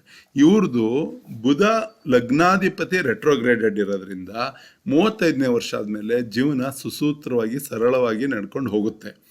ಸೊ 35 ವರ್ಷ ಆಗಲಿಕ್ಕೆ ಇನ್ನೂ 3-4 ವರ್ಷಗಳಿದ್ದಾವೆ. ಅದರವರೆಗೂ ತಾಳ್ಮೆಯಿಂದ ಕಾಯಬೇಕು. ಒಂದು. ಎರಡನೇದೇನು, ಕೇತುವಿನ ಉಚ್ಚ ಗುರುವನ್ನು ಆ್ಯಕ್ಟಿವೇಟ್ ಮಾಡ್ಕೋಬೇಕು ಅಂದರೆ ಕೇತುವನ್ನು ಸ್ವಲ್ಪ ಕಡಿಮೆ ಮಾಡ್ಕೋಬೇಕು. ಇವ್ರದ್ದು ಪೂರ್ವಭಾದ್ರ ನಕ್ಷತ್ರ, ಚಂದ್ರನು ಗುರುವಿನ ಇದರಲ್ಲಿದ್ದಾನೆ. ಸೊ ಅದನ್ನ ನಿಜವಾಗ್ಲೂ ಆ್ಯಕ್ಟಿವೇಟ್ ಮಾಡ್ಕೋಬೇಕು. That's very very important. ಈಗ ಗುರು, ಚಂದ್ರ, ಕೇತು ಅಂತ ಹೇಳಿದೆ. ಈಗ ರಾಹು ಏನು ಮಾಡಿದ್ದಾನೆ, ರಾಹು ಇವರು ಉಲ್ಟಾ ಪ್ರದಕ್ಷಿಣೆ ಆಗ್ತಾರೆ. ಇಲ್ಲಿ ರಾಹು ಎಷ್ಟನೇ ಮನೆಯಲ್ಲಿದೆ, ಇದು ಲಗ್ನದಿಂದ 5ನೇ ಮನೆಯಲ್ಲಿದೆ. ಲಗ್ನದಿಂದ 5ನೇ ಮನೆಯಲ್ಲಿ ರಾಹು ಇದ್ದರೆ, 5ನೇ ಮನೆ ಅಂದರೆ ಏನು, ಇಂಟೆಲಿಜೆನ್ಸು, ಚೈಲ್ಡ್ ಬರ್ತು, ಪ್ರೆಗ್ನೆನ್ಸಿ, ಲವ್, ಸ್ಪೋರ್ಟ್ಸು, ಅಂದರೆ ಬಹಳ ಪ್ರೀತಿ ಮಾಡಬೇಕು ಅನ್ನೋ ಒಂದು ಆಸೆ ಇಟ್ಕೊಂಡಿರ್ತಾರೆ. ಚೆನ್ನಾಗಿ ಚಿತ್ರ ಬಿಡಿಸ್ಬೇಕು, ಅದನ್ನ ಮಾಡಬೇಕು, ಫಿಲ್ಮ್ ನೋಡಬೇಕು, ಅಥವಾ ಏನೋ ಒಂದು ಲಾಟ್ರಿ ತೊಗೋಬೇಕು, ಈ ಥರದ್ದೆಲ್ಲ ಆಸೆ 5ನೇ ಮನೇಲಿ ರಾಹು ಇದ್ದಾಗ ಸಹಜವಾಗಿ ಬಹಳ ಉತ್ಕಟವಾದ ಒಂದು ಪ್ರೀತಿ ಮಾಡಿದ್ರೂ ಸಿಕ್ಕಾಪಡೆ ಉತ್ಕಟವಾದ ಪ್ರೀತಿ ಮಾಡೋ ಒಂದು ಚಾನ್ಸಸ್ ಇರುತ್ತೆ. ಆಮೇಲೆ ಈ ಇಲ್ಲಿಂದ ರಾಹು ಲಗ್ನ ನೋಡ್ತಾನೆ, 5ನೇ ಮನೆಯಲ್ಲಿ ಲಗ್ನ ನೋಡ್ತಾನೆ. ರಾಹು 5ನೇ ಮನೆಯಲ್ಲಿ ಲಗ್ನ ನೋಡಿದಾಗ 5ನೇ ದೃಷ್ಟಿ ಅಂದರೆ ಏನು, 5ನೇ ದೃಷ್ಟಿ ಏನು ಅಂದರೆ ಲಗ್ನನ 5ನೇ ದೃಷ್ಟಿಯಿಂದ ನೋಡ್ತಾನೆ ಅಂದರೆ ನಮ್ಮ ನಕ್ಷತ್ರ ನಾಡಿ ಕುಟುಂಬದವರಿಗೆಲ್ಲ ಅರ್ಥ ಆಗುತ್ತೆ. ಆಮೇಲೆ ಅಲ್ಲಿಂದ 7ನೇ ದೃಷ್ಟಿಯಿಂದ ಗುರುವನ್ನು ನೋಡ್ತಾನೆ. ಅಲ್ಲಿಂದ 9ನೇ ದೃಷ್ಟಿಯಿಂದ 9ನೇ ದೃಷ್ಟಿಯಿಂದ ಮಂಗಳನ ನೋಡ್ತಾನೆ. ಮಂಗಳನ್ನ 9ನೇ ದೃಷ್ಟಿಯಿಂದ ನೋಡಿ, ರಾಹುವಿನ 9ನೇ ದೃಷ್ಟಿ ಮಂಗಳನ್ನ ನೋಡ್ತಾನೆ. ಇಲ್ಲಿ ವೃಷಭದಲ್ಲಿ ಕೂತಿರೋ ಮಂಗಳನ್ನ ನೋಡ್ತಾನೆ. ಸೊ ಮಂಗಳನ್ನ 6ನೇ ರಾಹು ಮಂಗಳನ್ನ ನೋಡಿದ್ರೆ, ಮಂಗಳ ಅಂದ್ರೆ ಏನು? ಒಬ್ಬ ಗಂಡು ಮಗ ಅಂತ. 9ನೇ ದೃಷ್ಟಿಯಿಂದ ಅಂದರೆ 9 ಅಂದರೆ ಹಿರಿಯರ ದೃಷ್ಟಿ, ಅಥವಾ ಹಿರಿಯ 9 ಅಂದರೆ ಒಂದು ಹಿರಿಕರು ಅಂತ ಒಂದು ನಮ್ಮಲ್ಲಿ ಇದು. ಆ ರಾಹು 9ನೇ ದೃಷ್ಟಿಯಿಂದ ಇದನ್ನ ನಾನಾ ವಿಧದಲ್ಲಿ long journeys, higher education, second marriage, ಅಂದರೆ ಇವರಿಗೆ 2ನೇ ಮದುವೆ ಆಗೋ ಯೋಗ. ರಾಹು 9ನೇ ದೃಷ್ಟಿಯಿಂದ ಮಂಗಳನ್ನ ನೋಡೋದು ಒಂದು ಲೆವೆಲಲ್ಲಿ second marriage, father, politics, spirituality, change luck, good health, ಇದೆಲ್ಲ ರೀತಿಯಿಂದನೂ ಇದು ವಿವಿಧಿತವಾಗಿ ಎವಿಡೆಂಟ್ ಆಗಿ ಕಾಣಿಸ್ತಾ ಇದೆ ಇಲ್ಲಿ. ಆಮೇಲೆ ಇದು ರಾಹುವಿನ ದೃಷ್ಟಿ. ಸೊ ರಾಹು ಎಲ್ಲೆಲ್ಲಿ ನೋಡ್ತಾ ಇದ್ದಾನೆ? ಲಗ್ನ ನೋಡ್ತಾ ಇದ್ದಾನೆ, ಗುರು ನೋಡ್ತಾ ಇದ್ದಾನೆ, ಮತ್ತು ಗುರು ಮತ್ತು ಕೇತುನ್ ನೋಡ್ತಾ ಇದ್ದಾನೆ, ಮತ್ತು ಮಂಗಳನ್ ನೋಡ್ತಾ ಇದ್ದಾನೆ. ರಾಹು ಅಂದರೆ ಬಹಳ ಅಂತ. ರಾಹು ಅಂದರೆ 1 to many. ಸೊ ಇದು ಮಂಗಳನ್ನಾಯಿತು. ಆಮೇಲೆ ಈಗ ಶನಿಯ ದೃಷ್ಟಿಗಳು ಬಹಳ. ಶನಿ ಹೀಗೆ ಹೋಗ್ತಾನೆ. ಇಲ್ಲಿ ಶನಿ 1, 2, 3 3ನೇ ಮನೆ ನೋಡ್ತಾ ಇದ್ದಾನೆ. 3ನೇ ಮನೆ ಅಂದರೆ ಲಗ್ನದಿಂದ ಎಷ್ಟನೇ ಮನೆ ಇದು? ಲಗ್ನದಿಂದ 6ನೇ ಮನೆ. 1, 2, 3, 4, 5, 6 6ನೇ ಮನೆ ನೋಡ್ತಾ ಇದ್ದಾನೆ. 6ನೇ ಮನೆ ಅಂದರೆ ಕೆಲಸ, ಕೆಲಸದಲ್ಲಿ ಸ್ಲೋ ಅಂತ ಇದು. 6ನೇ ಮನೆ ಯಾವುದೇ ಕಾರ್ಯಗಳನ್ನು ಮಾಡಬೇಕಾದ್ರೂ ಸ್ಲೋ ಆಗಿ ಸ್ಟಡಿಯಾಗಿ ನೋಡ್ತಾನೆ. ಇಲ್ಲಿಂದ 3, 7 7ನೇ ಮನೆಯಲ್ಲಿ ಬುಧನ ಮನೆ ನೋಡ್ತಾನೆ. ಇಲ್ಲಿಂದ ಕೂತ್ಕೊಂಡು ಲಗ್ನಾಧಿಪತಿಯ ಮನೆ ಮತ್ತೊಂದು ಮನೆ 7ನೇ ಮನೆ ನೋಡ್ತಾನೆ. 7ನೇ ಮನೆ ನೋಡಾದ್ಮೇಲೆ 7ನೇ ಮನೆ ಇಲ್ಲಿಂದ 7ನೇ ಮನೆ ನೋಡ್ತಾನೆ. 8, 9, 10 ಮತ್ತೆ ಲಗ್ನವನ್ನು ನೋಡ್ತಾನೆ. ಅಂದರೆ ಇವರು ಏನಾದರೂ ಒಂದು ಹೇಳಿದ್ರೆ ಸ್ವಲ್ಪ 10ನೇ ದೃಷ್ಟಿ ಅಂದರೆ ಏನು? ಕಾರ್ಯದೃಷ್ಟಿಯಿಂದ, ಅಂದರೆ ಕೆಲಸ ಕಾರ್ಯಗಳನ್ನು ಚೆನ್ನಾಗಿ ಮಾಡ್ತಾರೆ. ಲಗ್ನ ಅಂದರೆ ಏನು? ದೇಹದ ಮೇಲೆ ಶನಿ ದೃಷ್ಟಿ ಇತ್ತು ಅಂದರೆ ಕೆಲಸ ಕಾರ್ಯಗಳನ್ನು ಚೆನ್ನಾಗಿ ಮಾಡ್ತಾರೆ. ಶನಿ ಅಂದರೆ ಕಾರ್ಯಗಳು, ದೇಹ ಚಟುವಟಿಕೆಯಿಂದ ಕೂಡಿರುತ್ತೆ ಅನ್ನೋದನ್ನ ನಾವು ಶನಿ 10ನೇ ದೃಷ್ಟಿ ಬಿಟ್ಟಾಗ ಮಾಡ್ತಾನೆ. ಮತ್ತು ಶನಿ 4ನೇ ಮನೆಯಲ್ಲಿರೋದ್ರಿಂದ ಬೇಸಿಕಲಿ ಏನಾಗುತ್ತೆ, ಮನೆಯಲ್ಲಿ ಸ್ವಲ್ಪ ಸ್ಲೋ ಆಗಿರ್ತಾರೆ ಅಂತಲೂ ಅನ್ಕೋಬೋದು. ಸ್ಲೋ ಮನೆಗೆ ಬಂದಾದ್ಮೇಲೆ ಒಂಥರ ಶನಿ ಸ್ಲೋ ಆಗಿರೋದ್ರಿಂದ ಸೋಂಬೇರಿಗಳಾಗ್ತಾರೆ ಅಂತ ಅನ್ಕೋಬೇಕು, ಅಥವಾ ಸ್ಲೋ ಆಗಿಬಿಡ್ತಾರೆ. ಮನೆಯಲ್ಲಿದ್ದಾಗ ಸ್ಲೋ ಆಗಿಬಿಡ್ತಾರೆ ಇವರು. ದ್ಯಾಟ್ ಮೇ ಬಿ ಕೆಲಸ ಕಾರ್ಯಗಳಲ್ಲಿ ಆ್ಯಕ್ಟಿವ್ ಆಗಿರ್ತಾರೆ, ಬಟ್ ಮನೆಯಲ್ಲಿದ್ದಾಗ ಸ್ಲೋ ಆಗಿರ್ತಾರೆ. This is how it looks ಶನಿದಿಂದ. ಈಗ ಶನಿದಾಯ್ತಾ. ಮತ್ತು ಬುಧ ಎಲ್ಲಿದ್ದಾನೆ? ಲಗ್ನಾಧಿಪತಿ ಬಂದು 12ನೇ ಮನೆಯಲ್ಲಿದ್ದಾನೆ. ಸೂರ್ಯ 12ರ ಅಧಿಪತಿ 12ರಲ್ಲಿದ್ದಾನೆ. ನಮ್ಮ ಗುರೂಜಿ ಹೇಳಿರೋದು 9ನೇ ಅಧಿಪತಿ. ಇಲ್ಲಿಂದ 7, 8, 9 9ರ ಅಧಿಪತಿ 12ರಲ್ಲಿದ್ದರೆ 9ರ ಅಧಿಪತಿ ಯಾರು? ಶುಕ್ರ ಎಲ್ಲಿದ್ದಾನೆ? 12 ಇದ್ದಾರೆ. ಇವರು ಶುಕ್ರನ ನಂಬರ್ಸ್ ಏನೇನು? ಇವರಿಗೆ ಶುಕ್ರನ ನಂಬರ್ಸು 2, 9, 12 2, 9, 12 ಅಂದ್ರೆ ಏನು? ಶುಕ್ರನು ಇವರಿಗೆ ಮದುವೆ ಸುಖ ಎಲ್ಲ ಕೊಡೋದು. 2ನೇ ಮದುವೆ ಯೋಗ ಅನ್ನೋದು ಇದೆ. 2ನೇ ಮದುವೆ ಸುಖಗಳನ್ನು ಕೊಡ್ತಾನೆ ಅನ್ನೋದು ಶುಕ್ರ. 9ರ ಅಧಿಪತಿ 12ರಲ್ಲಿದ್ದು ಅದು ಶುಕ್ರನಾಗಿದ್ದರೆ ಅವರ ಜೀವನವನ್ನು ಕಂಪ್ಲೀಟಾಗಿ ಇದನ್ನ ಮಾಡ್ತಾನೆ, ಉದ್ಧರಿಸ್ತಾನೆ ಅಂತ ಕರಿಬೋದು. ಆಮೇಲೆ ಸೂರ್ಯನ ಹಿಂದೆ ಗುರು ಇದ್ದಾನೆ. ಸೂರ್ಯನ ಹಿಂದೆ ಗುರು ಇದ್ದರೆ ಅದೇನಂತಾರೆ, ಅದೊಂದು ಯೋಗ ಬರುತ್ತೆ. ಸೂರ್ಯನ ಹಿಂದೆ ಮುಂದೆ ಒಳ್ಳೆ ಗ್ರಹಗಳಿದ್ರೆ ಬೇಸಿಕಲಿ ಏನಂತ ಕರೀತಾರೆ? ಉಭಯಾಚಾರಿ ಯೋಗ ಅಂತ ಕರೀತಾರೆ. ಒಂದು ಹಿಂದೆ ಒಂದು ಯೋಗ ಇದ್ರೂ ಅದಕ್ಕೆ ಏನಂತಾರೆ, ಆ ಯೋಗದ ಹೆಸರು ನೆನಪಿಲ್ಲ. ಅದು ಒಂದು ಯೋಗ, ಹಿಂದೆ ಒಂದು ಗ್ರಹ ಇದ್ದರೆ. ಆಮೇಲೆ ಸೂರ್ಯ ಇಲ್ಲಿಂದ ಮತ್ತೆ ಯಾವ ಯೋಗಗಳಿದಾವೆ? ಈಗ ಒಂಬತ್ತರಲ್ಲಿ ಇಲ್ಲಿ ಶುಕ್ರನ ಮನೆಯಲ್ಲಿ ಈಗ 1, 4, 7ರಲ್ಲಿ 4 ಮತ್ತು 7ರಲ್ಲಿ ಶನಿ ಮತ್ತು ಚಂದ್ರ ಇದ್ದಾರೆ. ಶನಿ ಮತ್ತು 4, 7 ಮತ್ತು 10 1, 4, 7, 10ರಲ್ಲಿ ಒಳ್ಳೆ ಗ್ರಹಗಳಿದ್ದರೆ ಏನು ಮಾಡ್ತಾರೆ ಅವರು ಅವರ ಜೀವನದಲ್ಲಿ ಅವರಿಗೆ ಏನು ತಲೆ ಕೆಡಿಸ್ಕೊಳ್ಳೋ ಅವಶ್ಯಕತೆ ಇಲ್ಲ. 1 ಅಂದರೆ ಭೂಮಿ, 4 ಅಂದರೆ ಪಾತಾಳ. 4ನೇ ಜಾಗದಲ್ಲಿ ಶನಿ ಇದ್ದಾನೆ, ಪಾತಾಳದಲ್ಲಿ ಶನಿ ಇದ್ದಾನೆ. ಆಮೇಲೆ ಇದರಲ್ಲಿ ಮತ್ತೆ 7ನೇ ಸ್ಥಾನದಲ್ಲಿ ಅಂದರೆ ಉತ್ತರದಲ್ಲೇ ಚಂದ್ರ ಇದ್ದಾನೆ. ಆಮೇಲೆ 10ರಲ್ಲಿ ನೆತ್ತಿ ಮೇಲೆ ಯಾರೂ ಇಲ್ಲ ಇವರಿಗೆ. ಬಟ್ ಬೇಸಿಕಲಿ ಮೂಲ ತ್ರಿಕೋನದಲ್ಲಿ ನೋಡಿದರೆ 5ನೇದರಲ್ಲಿ ರಾಹು ಇದ್ದಾನೆ. ಆಮೇಲೆ 5, 6, 7, 8, 9ರಲ್ಲಿ 159ನಲ್ಲಿ ಮಂಗಳ ಇದ್ದಾನೆ. ಸೊ ಇಲ್ಲೇನಾಗುತ್ತೆ, ರಾಹು ಮತ್ತು ಮಂಗಳ ಅಂದರೆ ಸ್ವಲ್ಪ ಇವ್ರ ಮೇಲೆ ಗಂಡು ಮಕ್ಕಳ ಮೇಲೆ ಸ್ವಲ್ಪ ಅಟ್ರಾಕ್ಷನ್ಸ್ ಜಾಸ್ತಿ ರಾಹು ಮತ್ತು ಮಂಗಳ ಜೊತೆಗಿರೋದ್ರಿಂದ. ಈ ಥರ ಪ್ರಭಾವ ಇರುತ್ತೆ. ಆಮೇಲೆ 159 ಬೇರೆ 159 ಕಾಂಬಿನೇಷನ್ ನೋಡೋಣ. ಇಲ್ಲಿ ಮೂಲ ತ್ರಿಕೋನ, ಇಲ್ಲಿ ಸೂರ್ಯ ಮತ್ತು ಬುಧ ರೆಟ್ರೋಗ್ರೇಡೆಡ್ ಆಗಿರೋದ್ರಿಂದ ಬುಧ ಎಲ್ಲಿದ್ದಾನೆ, ಇಲ್ಲಿ ಫೈರಲ್ಲಿ ಸೂರ್ಯ ಶುಕ್ರ ಬುಧ ಇದ್ದಾನೆ. ಸೂರ್ಯ ಶುಕ್ರ ಬುಧ. ಆಮೇಲೆ ಇಲ್ಲಿ ಶನಿ, ಸೂರ್ಯ ಶುಕ್ರ ಬುಧ ಶನಿ. ಇದು 159 ಈ ಕಾಂಬಿನೇಷನ್ನಲ್ಲಿ ಸೂರ್ಯ ಶುಕ್ರ ಮತ್ತು ಶನಿ ಇರೋದ್ರಿಂದ ಬುಧ ಇದು ಏನಾಗುತ್ತೆ, ಇವರು ಸೂರ್ಯ ಮತ್ತು ಬುಧ ಜೊತೆಗೆ ಇರೋದ್ರಿಂದ ಹೆಚ್ಚಿಗೆ ಓದಿರ್ತಾರೆ, ಹೆಚ್ಚಿಗೆ ಇಂಟೆಲೆಕ್ಚುವಲ್ ಇರ್ತಾರೆ, ಬಹಳ ನೀಟಾಗಿ ಅಡುಗೆ ಮಾಡಿದ್ರು ಬಹಳ ನೀಟಾಗಿ ಮಾಡ್ತಾರೆ. ಅದು ಏನೇ ಅಡುಗೆನೂ ಚೆನ್ನಾಗಿ ಕಾಣ್ತಾ ಇರಬೇಕು.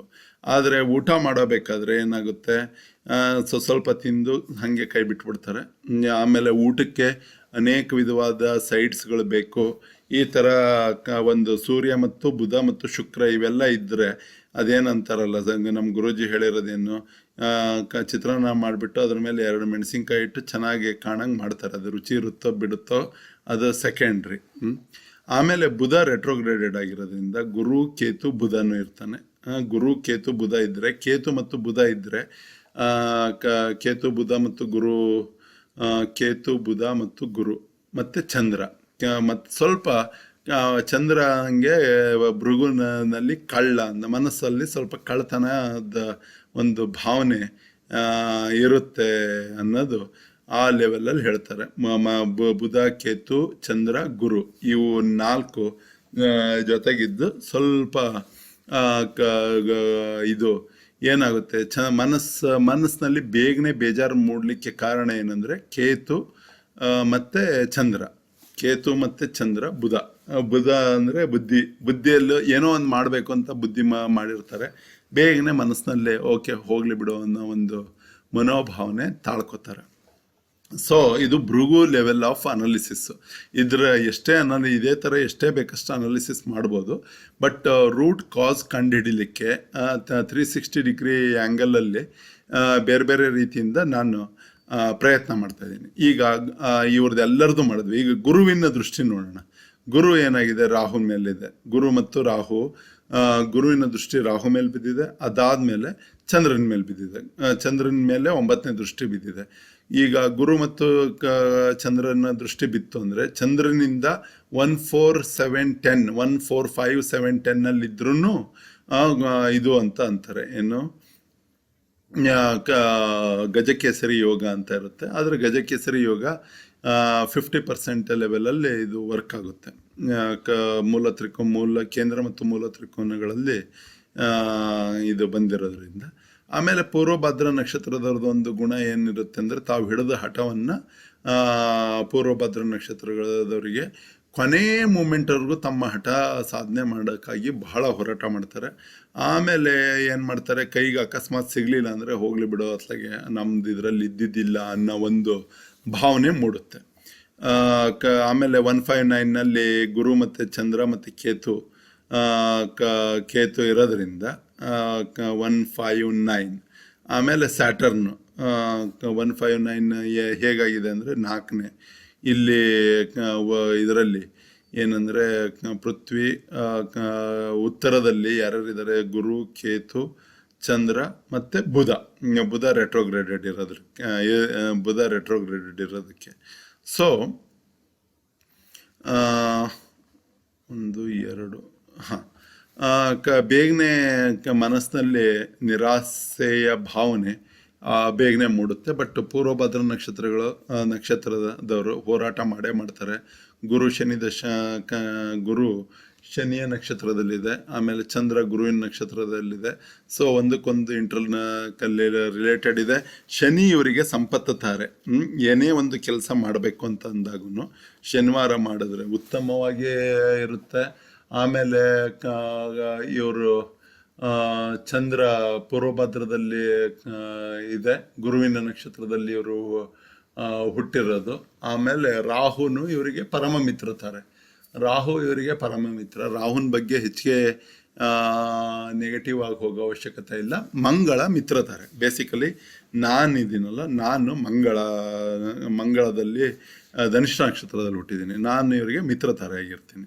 ಸೊ ಹೀಗೆ ತಾವು ಯಾರ ಜೊತೆಗೆ ವ್ಯವಹಾರ ಮಾಡ್ತೀವಿ, ಏನು ಮಾಡ್ತೀವಿ ಅಂತ ಅಂದಾಗ ಒಂದು ಫ್ರೆಂಡ್ಶಿಪ್ನ ಈ ತಾರಾಬಲ ಚಕ್ರದಲ್ಲೂ ನೋಡಿಕೊಂಡು ಮಾಡಬೇಕು. ಆಮೇಲೆ ಬೇಸಿಕಲಿ ಈ ತಾರಾಬಲ ಅನಾಲಿಸಿಸ್ ನಮ್ಮ ಗುರುಗಳ ಆ್ಯಪ್ ಹಾಕ್ಕೊಳ್ಳಿ, ಅದರೊಳಗೆ ತಾರಾಬಲನ ನೀಟಾಗಿ ಸರ್ ಎಕ್ಸ್ಪ್ಲೇನ್ ಮಾಡಿದ್ದಾರೆ.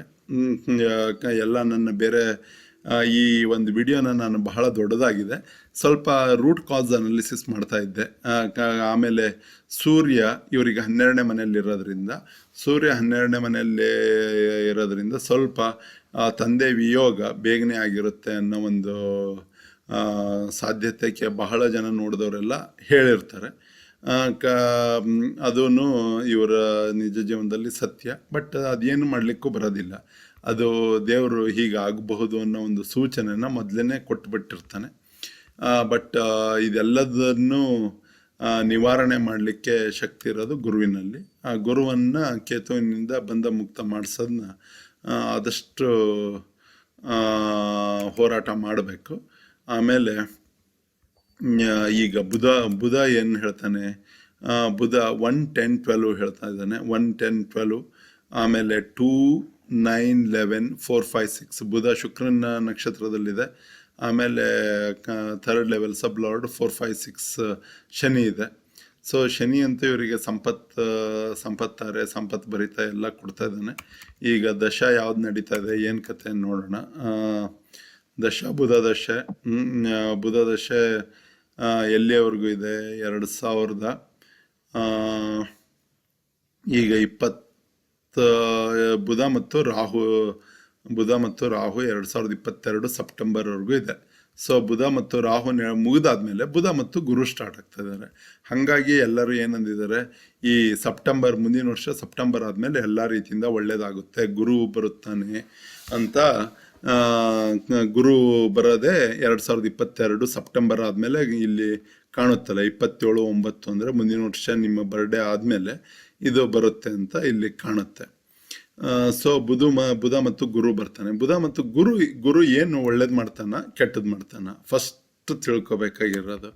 ಬುಧ 1 10 12 2 9 11 ಇಲ್ಲಿ ಶುಕ್ರ 2 9 11 ಅಂದರೆ 2ನೇ ಮದುವೆ ಯೋಗನ ಎಲ್ಲ ಕಡೆಗೂ ಪ್ರಶಸ್ತವಾಗಿ ಶುಕ್ರ ಕೊಟ್ಟಿದ್ದಾನೆ. ಬುಧ ದಶದಲ್ಲಿ 2ನೇ ಮದುವೆ ಆಗೋದು ಆರಾಮಾಗುತ್ತೆ. ಗುರುನು 4 7 11 ಕೊಟ್ಟಿರ್ತಾನೆ. 4 7 2 7 11 ಅಂದರೆ ಮದುವೆ.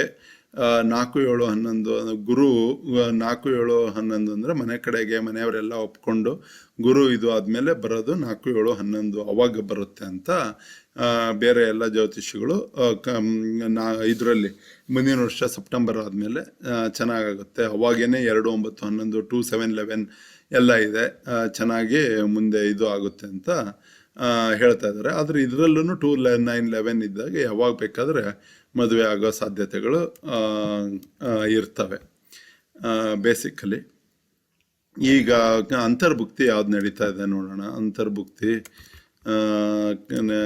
ಯಾವ್ದು ನಡೀತಾ ಇದೆ ಅಂತ ನೋಡಿದ್ರೆ ಬುಧ ಬುಧ ರಾಹು ಬುಧ ರಾಹು 2000 ಈಗ ಈ ಬರ್ಡೇವರೆಗೂ ಬುಧ ನಡೀತಾ ಇದೆ. ಬುಧ ರಾಹು ಶನಿ ಈ ಬೇಸಿಕಲಿ ಈ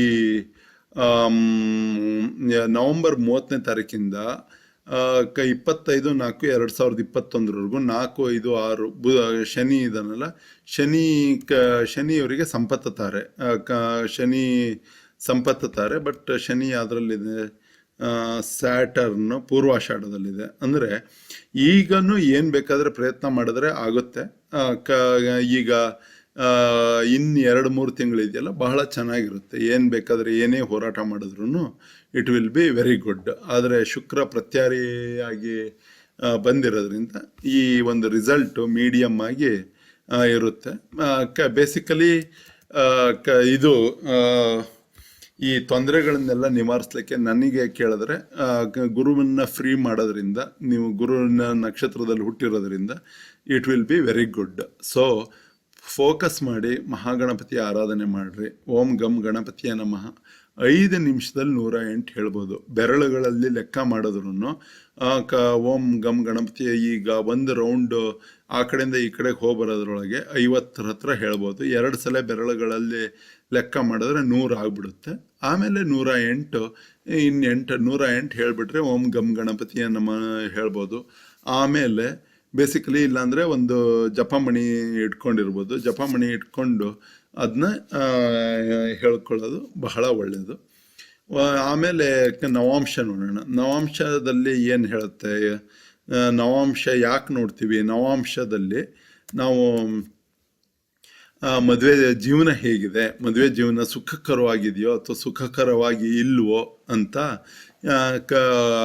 ಯಾಕೆಂದರೆ ಅಯ್ಯೋ ಮದುವೆ ಆದ್ಬಿಟ್ರೆ ಎಲ್ಲ ಪ್ರಾಬ್ಲಮ್ಮು ಸಾಲ್ವ್ ಆಗ್ತವೆ, ಅದು ನಮ್ಮ ಹಣೆ ಬರದಲ್ಲಿ ಏನು ಬರೆದಿದೆ ಅನ್ನೋದನ್ನು ನಾವು ನೋಡ್ಕೋಬೇಕು. ಇಲ್ಲಿ ಲಗ್ನ ಶನಿಯ ಕುಂಭದಲ್ಲಿ, ಕುಂಭ ಲಗ್ನದಲ್ಲಿದೆ. ಇಲ್ಲಿಂದ 7ನೇ ಮನೆ ಯಾವುದು? ಸೂರ್ಯ ಲಗ್ನ. ಸೊ ಸೂರ್ಯನ ಇಲ್ಲಿದೆ. ಸೂರ್ಯ ಎಲ್ಲಿದ್ದಾನೆ?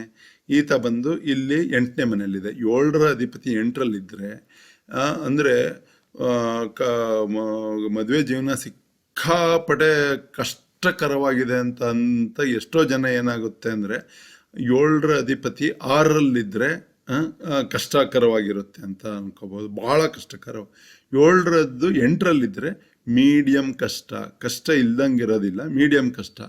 ಆ ಮೀಡಿಯಮ್ ಕಷ್ಟ ಇದ್ದೇ ಇರುತ್ತೆ ಅನ್ನೋದನ್ನ ನಾವು ಮನಸ್ಸಿನಲ್ಲಿ ಇಟ್ಕೊಂಡ್ಬಿಟ್ರೆ, ಅಯ್ಯೋ ಬಿಡು, ನಮ್ಮ ಕುಂಡ್ಲಿಯಲ್ಲಿ ದೇವ್ರು ಹಿಂಗೆ ಬರೆದು ಬಿಟ್ಟಿದ್ದಾನೆ, ಮದುವೆ ಜೀವನ ಅಂದ್ರೇನು ಹಾಲಲ್ಲೇ ಸ್ನಾನ ಮಾಡ್ತೀವಿ ಅಂತಂದ್ರೂ ಹಾಲು ಕೆಟ್ಟು ಹೋಗೋ ಸಾಧ್ಯತೆಗಳಿರ್ತವೆ. ಅದೇ ಎಲ್ಲದಕ್ಕಿಂತನೂ ಸ್ವಲ್ಪ ಕಷ್ಟ ಇದ್ದೇ ಇರುತ್ತೆ ಅಂತ 1ನೇ ಲೆವೆಲಲ್ಲಿ ಅನ್ಬೋದು. ಆಮೇಲೆ ಈಗ ಏನಾಗಿದೆ, ಮಾರ್ಸ್ ಇದನ್ನಲ್ಲ, ಇದನ್ನ 7ರದ್ದು ಅಧಿಪತಿನ ಮಾರ್ಸ್ ನೋಡ್ತಾ ಇರ್ತಾನೆ, ಅದೊಂದು ಇದು. ಆದರೆ ಇಲ್ಲಿ ಲಗ್ನನ 7ನೇ ಮನೆ ನೋಡ್ತಾನೆ ಮಾರ್ಸು ಇಲ್ಲ. ಸೊ ಇದು ಮಂಗಳದಿಂದ 7ನೇ ಮನೆಗೆ ತೊಂದರೆ ಇಲ್ಲ. ಆಮೇಲೆ ಮತ್ತೆ ಯಾರು 7ನೇ ಮನೆಯನ್ನು ನೋಡ್ತಾ ಇದ್ದಾರೆ? ಶನಿ ತಗೊಂಡ್ರೆ ಇಲ್ಲಿ 7, 8, 9, 10. ಸೊ ಶನಿಯ ದೃಷ್ಟಿನೂ ಇದು ಬಿದ್ದಿದೆ. ಮತ್ತು ಅಂದರೆ ಈಗ ಏನಂತಾರೆ, ಬಿ ಮತ್ತು ಸಿ 2 ಲೆವೆಲಲ್ಲಿ ಸ್ವಲ್ಪ ಲಗ್ನದ ಜೀವನದಲ್ಲಿ ಏನು ಹೇಳ್ಕೊಳ್ಳೋಂಗೆ, ಅಂದರೆ ಕೆಲವೊಬ್ರದೆಲ್ಲ ಬಹಳ ಚೆನ್ನಾಗಿರುತ್ತೆ ಲಗ್ನಗಳು. ಇವರಿಗೆ ಈ ಕೊಂಡ್ಲಲ್ಲಿರೋರಿಗೆ ಮದುವೆ ಜೀವನನು ಏನು ಸುಖದ ಸುಪ್ಪತ್ತಿಗೆ ಅನ್ನಂಗೆ ಏನಿರೋದಿಲ್ಲ, ಅಪ್ಸ್ ಆ್ಯಂಡ್ ಡೌನ್ಸ್ ಇದ್ದೇ ಇರುತ್ತೆ. ಯಾರು ಗಂಡ ಹೆಂಡತಿ ಅಂದಮೇಲೆ ಜಗಳ ಮಾಡಲಿಲ್ದಂಗೆ ಅಥವಾ ಏನೂ ನಡೀಲ್ದಂಗೆ ಇರೋಂಥವ್ರು ಬಹಳ ಕಡಿಮೆ. ಸೊ ಅದನ್ನ ನಾವು ಮೆಂಟಲಿ ಪ್ರಿಪೇರ್ ಆಗಿರಬೇಕು, ಹೀಗೆ ಮದುವೆ ಜೀವನ ಹೀಗಿರುತ್ತೆ ಅನ್ನೋದು. ಇದು ಒಂದಾಯಿತು. ಆಮೇಲೆ ಈಗ ಇವರು ಲವ್ ಮ್ಯಾರೇಜ್ ಆಗ್ತಾರ ಅಂತ ನಾವು ಕನ್ಸಿಡರ್ ಮಾಡಿಕೊಂಡ್ರೆ 1, 5, 9 ನೋಡಬೇಕು. 1, 2, 3, 4, 5 ಏನಂದರೆ 1, 2, 5ನೇದು ಬುಧ, 9, 5 ಇಲ್ಲಿಂದ ಇದು 7, 8, 9. ಸೊ 1, 5, 9ಕ್ಕೆ ಏನಾದರೂ ಸಂಬಂಧ ಇದ್ದರೆ ಏನಾಗುತ್ತೆ, ಲವ್ ಮ್ಯಾರೇಜ್ ಆಗೋ ಸಾಧ್ಯತೆ ಇರ್ತವೆ. ಈಗ 5ನೇ ಅಧಿಪತಿ ಬಂದು 10ನೇ ಮನೆಯಲ್ಲಿದ್ದಾನೆ. 5ನೇ ಮನೆ ಅಧಿಪತಿ ಬಂದು 10ರಲ್ಲಿದ್ದಾನೆ ಇವನು. ಆಮೇಲೆ 5ನೇ ಮನೆ ಅಧಿಪತಿ 10ರಲ್ಲಿದ್ದಾನೆ. ಅವನು 1ನೇ ಅಧಿಪತಿಯ ಸಂಬಂಧದಲ್ಲಿದ್ದಾನೆ. ಅಂದರೆ 5ನೇ ಅಧಿಪತಿ ಮತ್ತು 1ನೇ ಅಧಿಪತಿ ಜೊತೆಗಿದ್ದಾರೆ. 5ನೇ ಅಧಿಪತಿ ಮತ್ತು 5, 6, 7, 8, 9, 7, 8, 9. ಆಮೇಲೆ 9ನೇ ಅಧಿಪತಿ ಯಾರು? 9ನೇ ಅಧಿಪತಿ ಶುಕ್ರನಿಗೆ ಏನಾದರೂ ದೃಷ್ಟಿ ಇದೆಯಾ ಇಲ್ಲಿ? ಶನಿ ದೃಷ್ಟಿ ಶುಕ್ರನ ಮೇಲಿದೆ. ಸೊ ಇಂಡೈರೆಕ್ಟ್ ಆಗಿ ಲವ್ ಮ್ಯಾರೇಜ್ ಆಗೋ ಸಾಧ್ಯತೆಗಳು ಇರ್ತವೆ. ಅಂದರೆ it's not A straight forward love, but ಎಲ್ಲ ಹಿರಿಯರು ಅವರು ಇವರು ಇಷ್ಟಪಟ್ಟವ್ರನ್ನ ಮದುವೆ ಆಗಲಿಕ್ಕೆ ಹಿರಿಯರು ಒಪ್ಪಿಗೆ ಪಡ್ಕೊಂಡು ಮದುವೆ ಆಗೋ ಚಾನ್ಸಸ್ ಇರ್ತವೆ. ಡೈರೆಕ್ಟ್ ಸ್ಟ್ರೇಟ್ ಫಾರ್ವರ್ಡ್, ಓಕೆ ನಾನು ಇವನ್ನ ಲಗ್ನ ಅದೇ, ಇವನು ಇಷ್ಟಪಟ್ಟೆ ಇವನು ಮದುವೆ ಆಗ್ತೀನಿ direct, no, it's not very straightforward. ಇದು 2ನೇ ಲೆವೆಲಲ್ಲಿ 1, 5, 9 ಡೈರೆಕ್ಟಾಗಿ ಈ ಇಷ್ಟಪಟ್ಟವ್ರನ್ನ ಮದುವೆ ಆಗೋ ಸಾಧ್ಯತೆ ಇದೆ. ಮತ್ತು ಬೇರೆಯವರ ಒಪ್ಪಿಗೆಯನ್ನು ಪಡ್ಕೊಂಡು ಮದುವೆ ಆಗೋ ಸಾಧ್ಯತೆಗಳಿದ್ದಾವೆ. ಇದರಲ್ಲಿ ಮಂಗಳನ ಮನೆಯಲ್ಲಿ ಶನಿ ಮತ್ತು ಬುಧ ಇದ್ದು 1, 5 ಅಧಿಪತಿಗಳಿದ್ದು ಅವರು 9ನೇ ಅಧಿಪತಿಯಾದ ಶುಕ್ರನ್ನ ನೋಡ್ತಾ ಇದ್ದಾರೆ ಆ ಮನೆಯನ್ನು. 7 so there is a totally Budh ಯಾವಾಗಾದರೂ ಇನ್ವಾಲ್ವ್ ಆದ, ಬುಧ ಅಂತಂದರೆ ಲವ್ ಮ್ಯಾರೇಜ್ ಆಗೋದು ಸಾಧ್ಯತೆಗಳು ಇರ್ತವೆ. ಅವ್ರು ಯಾರನ್ನ ಇಷ್ಟಪಟ್ಟಿರ್ತಾರೋ ಅವ್ರನ್ನೇ ಮದುವೆ ಆಗ್ತಾರೆ ಅನ್ನೋದು ಎಳ್ಳಷ್ಟು ಸಂಶಯ ಇಲ್ಲ. This is how it is. ಆಮೇಲೆ ಲಗ್ನದಲ್ಲಿ ಗುರುನ ಒಂದು ಸ್ವಲ್ಪ ಫ್ರೀ ಮಾಡಿಬಿಟ್ರೆ ಎಲ್ಲ ರೀತಿಯಿಂದನೂ ಈ ಲಗ್ನದವರಿಗೆ ಬಹಳ ಸಹಕಾರಿಯಾಗುತ್ತೆ. ಬುಧ ನಿಮ್ಮದು ಲಗ್ನಾಧಿಪತಿ 12ರಲ್ಲಿರೋದ್ರಿಂದ ಲಗ್ನಾಧಿಪತಿ 12ರಲ್ಲಿ ಇದ್ದರೆ ಏನು ಮಾಡ್ತಾನೆ? ಲಗ್ನಾಧಿಪತಿ 12ರಲ್ಲಿದ್ದರೆ ಸುಖವಾಗಿರಬೇಕು ಅನ್ನೋ ಒಂದು ಆಸೆ ಆಕಾಂಕ್ಷೆಯನ್ನು ಹುಟ್ಟಿಸಿರ್ತಾನೆ. ಅದೊಂಥರ ವ್ಯಯ ಇದ್ದಂಗೆ. ದೇಹ ಏನು ಮಾಡುತ್ತೆ ಅಂದರೆ ಸುಖವಾಗಿರಬೇಕು ಅಂತ ಬಹಳ ಆಸೆ ಪಡುತ್ತೆ. ಲೇಸಿಯಾಗಿರಬೇಕು, ಮಲ್ಕೊಂಡೇ ಇರಬೇಕು, ಯಾಕೆ ಬೆಳಗ್ಗೆ ಬೇಗನೆ ಹೇಳಬೇಕು, ಈ ಒಂದು ಭಾವನೆಗಳನ್ನು ಕೊಡುತ್ತೆ. But that's okay. ಆ ಥರ ಭಾವನೆಗಳು ಇರೋದ್ರಲ್ಲಿ ತಪ್ಪು ಅಂತಲ್ಲ. ಮತ್ತು ಕೆಲವೊಂದ್ಸಲ ಲಗ್ನಾಧಿಪತಿ 12ರಲ್ಲಿದ್ದರೆ ಅದು ವ್ಯಯ ಸ್ಥಾನದಲ್ಲಿದೆ ಅಂತ ಹೇಳ್ತಾರೆ. ಆಮೇಲೆ ಇನ್ನೊಂದು ಕಡೆಗೆ ಏನಂತಾರೆ ಅಂದರೆ 12ನೇ ಮನೆ ಏನು ಸೂಚಿಸುತ್ತೆ, ನಾವು ಯಾರನ್ನ ಮದುವೆ ಆಗಿರ್ತೀವಿ ಅಂತಂದರೆ ನಮ್ಮ ಮನಸ್ಸು, ಈ ಮಕ್ಕಳಂತ ಮನಸ್ಸಿರೋರನ್ನ ಅಥವಾ ಈ ಮಕ್ಕಳಂತ 12ನೇ ಮನೆಯಲ್ಲಿ ಬುಧ, ಸೂರ್ಯ ಮತ್ತು ಶುಕ್ರ 3 ಜನ ಇದ್ದಾಗ ಏನಾಗುತ್ತೆ, ಇವ್ರು 3 ಜನ ಯಾವಾಗಲೂ ಜೊತೆಗೆ ಓಡಾಡ್ತಾ ಇರ್ತಾರೆ. ಯಾರು? ಸೂರ್ಯ, ಶುಕ್ರ ಮತ್ತು ಬುಧ. ಶುಕ್ರ ಅಂದರೆ ಏನು? ಒಳ್ಳೆ ಇದು ಏನು ಪರ್ಫ್ಯೂಮ್ಸು, ಕಲೆ ಇರೋರು ಅಂತ, ಮಗುವಿನಂಥ ಮನಸ್ಸಿರೋರನ್ನ ಮದುವೆ ಆಗ್ಲಿಕ್ಕೆ ಇಷ್ಟಪಡ್ತಾರೆ, ಕಲೆ ಚೆನ್ನಾಗಿರೋರನ್ನ ಇಷ್ಟಪಡ್ತಾರೆ. ಮತ್ತು ಸೂರ್ಯನ ತತ್ವಗಳನ್ನು ಹೊಂದಿರೋರು ಅಂದರೆ ರಾಜತ್ವವನ್ನು ಹೊಂದಿರಬೇಕು ಮನಸ್ಸಿನಲ್ಲಿ. ರಾಜತ್ವವನ್ನು ಹೊಂದಿರಬೇಕು ಅಂದರೆ ರಾಜ ಅಂದರೆ ಒಬ್ಬರಿಗೆ ಹೆಚ್ಚು ಒಬ್ಬರಿಗೆ ಕಡಿಮೆ ಈ ಥರ ಮಾಡೋ ಮನಸ್ಸಿಲ್ದವನು, ಎಲ್ಲರಿಗೂ ಸಮವಾಗಿ ನೋಡ್ಕೊಳ್ಳೋಂಥವನು, ಎಲ್ಲರನ್ನೂ ಯಾರನ್ನೂ ಬಿಟ್ಕೊಡ್ಲಿಲ್ದಂಥವನು ಅವನು ರಾಜ. ಅಂಥವ್ರನ್ನ ಮದುವೆ ಆಗಬೇಕು ಅಂತ, ಈ 3 ಗುಣಗಳನ್ನು ಹೊಂದಿದ್ದವ್ರನ್ನ ಮದುವೆ ಆಗಬೇಕು ಅನ್ನೋ ಒಂದು ಮನಸ್ಸು ಇವರಿಗಿರುತ್ತೆ. ಅದಕ್ಕೆ 12ನೇ ಮನೆ ಬಹಳ ಇಂಪಾರ್ಟೆಂಟು. ಸೊ ಈ ಥರ ಇವ್ರ ಕುಂಡ್ಲಿನ ಈ ಥರ ಡಿಟೇಲಾಗಿ ಸ್ಟಡಿ ಮಾಡಿದ್ದೀನಿ. ಯಾಕೆಂದರೆ ಒಂದಾದ್ಮೇಲೆ ಒಂದು ಪ್ರಾಬ್ಲಮ್ಗಳಿದೆ ಅಂತ ಬಹಳ ಮೆಸೇಜ್ ಮಾಡಿ ಹೇಳಿದರು. ಅದಕ್ಕಾಗಿ ಸೊ ಎಲ್ಲ ಒಳ್ಳೇದು ಮಾಡಲಿ. ಆ ಮಹಾಗಣಪತಿ, ಆ ಸುಬ್ರಹ್ಮಣ್ಯ, ವೀರಭದ್ರೇಶ್ವರ, ಆ ನಂದೀಶ್ವರ ನಿಮಗೆ ಒಳ್ಳೇದು ಮಾಡಲಿ ಅಂತ ಕೇಳ್ಕೊತೀನಿ. All the best. ಧೈರ್ಯ ಇರಲಿ, ಎಲ್ಲ ಆಗೋದೆಲ್ಲ ಒಳ್ಳೆಯದಕ್ಕೆ ಆಗುತ್ತೆ.